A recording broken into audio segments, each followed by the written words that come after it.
Hello everyone. इस video में हम कैट एग्ज़ाम के बारे में कंप्लीट इन्फॉर्मेशन देखने वाले हैं एंड इस वीडियो में आपको इस एग्ज़ाम के बारे में सब कुछ जानने को मिलेगा। इसकी क्या एलिजिबिलिटी है, इसमें इसका एग्ज़ाम कैसे होता है, सिलेबस क्या है, ठीक है, एंड कौन कौन से आप इसके बाद आपको क्या अपॉर्चुनिटी रहती है, वो सब आपको जानने को इस वीडियो में मिलने वाला है।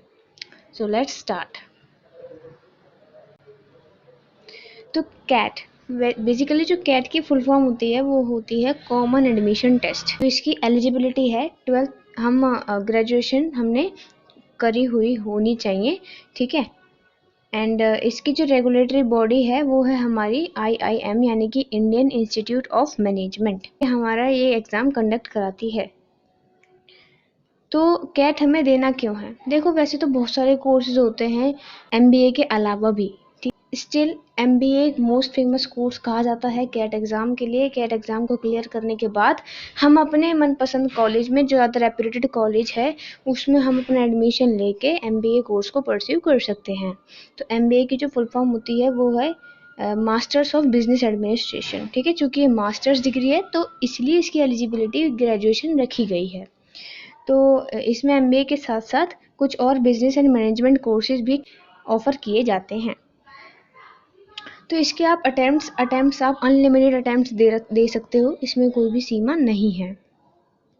बाकी बात रही एलिजिबिलिटी की, तो मैंने आपको बता दिया, आपको ग्रेजुएशन करनी होगी मिनिमम 50% के साथ। अब आता है एग्ज़ाम पैटर्न के ऊपर बात। एग्ज़ाम पैटर्न में आपको MCQs plus non MCQs question पूछे जाएंगे, मतलब MCQs भी पूछे जाएंगे एंड थोड़ा रिटर्न वाले क्वेश्चंस भी हो सकते हैं। तो इसमें 3 पेपर्स इंक्लूड है पूरे कैट एग्ज़ाम में।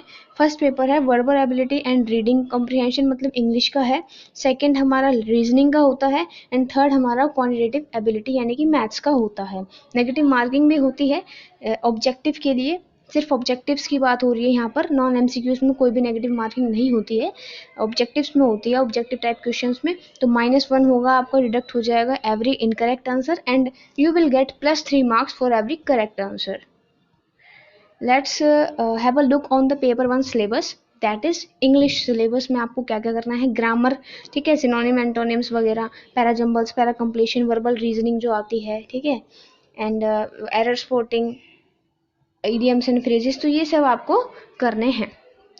पेपर 2 की बात करें, पेपर 2 में हमारा रीजनिंग का आता है। इसमें हमारा, ये तो बहुत कम टॉपिक्स मैंने लिख रखे हैं, ये पूरा एक वाइड सेक्शन होता है, ठीक है। तो ग्राफ आता है, पाई चार्ट्स आते हैं, डाटा इंटरप्रिटेशन में भी आता है, ये data interpretation and logical reasoning हमारा पेपर 2 है बेसिकली, ठीक है। तो इसमें हमारा ब्लड रिलेशन भी आता है, क्लॉक एंड कैलेंडर भी आता है, बाइनरी लॉजिक्स भी आते हैं। तो इस तरीके के आपसे इस टॉपिक से, इन टॉपिक्स से आपसे क्वेश्चन पूछे जाते हैं और बहुत सारे टॉपिक्स होते हैं। डिटेल में चाहिए तो आप कमेंट बॉक्स में लिख देना, सारे टॉपिक्स की जो लिस्ट है वो I will share you. Paper 3 की बात करें यानी कि क्वांटिटेटिव एप्टीट्यूड की बात करें, तो इसमें भी काफ़ी सारे टॉपिक्स आते हैं, जैसे number system, HCF and LCM, ratio, proportion, percentage, average, time and distance, cube and square roots, angles. तो देखो, परसेंटेज हमने अभी कवर करा था, ठीक है, तो वो मैंने डाला था ना फॉर ऑल कॉम्पिटिटिव एग्जाम्स। तो ये आप वो सारे जो वीडियोस आएंगी, और भी अपकमिंग वीडियोस आएंगी क्वांटिटेटिव एप्टीट्यूड के लिए, इसमें परसेंटेज, एवरेज का भी चल रहा है, अभी 2-3 दिन में अपलोड हो जाएगा, तो आप उनको ज़रूर देखना है क्योंकि ये काफ़ी इंपॉर्टेंट है इन टाइप के एग्ज़ाम्स के लिए। तो अभी प्रीवियस ईयर का एनालिसिस यहाँ पर आपको दिख रहा होगा।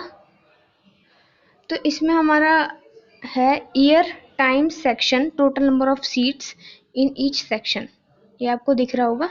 तो टोटल नंबर ऑफ क्वेश्चन 2021 में आपका जो टाइम था वो 120 मिनट का, यानी 2 घंटे दिए गए थे। सेक्शन वही थे आपके 3, वर्बल एबिलिटी यानी English, reasoning and maths. Total number of questions किस किस पार्ट से कैसे कैसे पूछे गए थे वो भी यहाँ पर लिख रखे हैं।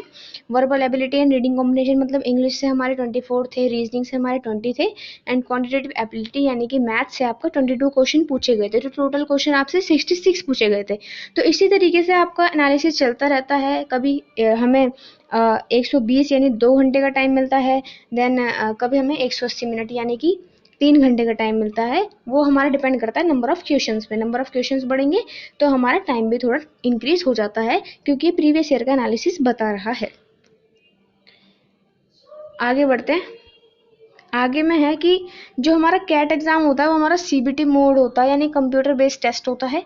तो मैंने आपको बता दिया कि ये पिछले साल का एनालिसिस दोबारा मैंने यहाँ पर लिख रखा है कि वर्बल एबिलिटी से एंड रीडिंग कॉम्प्रिहेंशन यानी इंग्लिश से हमारे एमसीक्यू क्वेश्चंस 19 आए थे, नॉन एमसीक्यूज 5 आए थे। डीआई और लॉजिकल रीजनिंग से आपके एमसीक्यूज 15 आए थे, नॉन एमसीक्यूज आपके 5 आए थे। एंड क्वांटिटेटिव एप्टीट्यूड से आपका एमसीक्यूज 14 आए थे, नॉन एमसीक्यूज 8 आए थे। तो टोटल नंबर ऑफ क्वेश्चंस आए थे आपके 66, जिसमें आपके एमसीक्यूज प्लस नॉन एमसीक्यूज दोनों इंक्लूड थे। ओके, तो कंप्यूटर बेस्ड टेस्ट था ये। लास्ट है best colleges and programmes. CAT exam को क्लियर करने के बाद आपको कौन कौन से कॉलेजेस में कौन कौन से कोर्सेज ऑफर होते हैं, तो ये आपको लिस्ट दिख रही होगी। ये मैंने कुछ कॉलेजेस की लिस्ट ले ली है, बाकी होते बहुत हैं। IIM अहमदाबाद में हमारे कोर्सेज जो ऑफ़र किए जा रहे हैं वो हैं हमारे PGP, FABM। IIM अमृतसर में हमारा MBA बिजनेस एनालिटिक्स, ये सारे हमारे बिजनेस कोर्स हैं। ये सारे हमारे क्या हैं, कॉलेजेस हैं। ये सारे हमारे क्या हैं, कोर्सेज हैं। तो आप एक बार इनको गो थ्रू ज़रूर करना। आप इनके बारे में गूगल करके भी देख सकते हो, पूरा डिटेल में आपको यहाँ पे वहाँ पे सब मिल जाएगा। तो होपफुली आपको ये वीडियो अच्छी लगी है, एंड अगर आपको अच्छी लगी हो तो इसको ज़रूर शेयर करना। Thank you.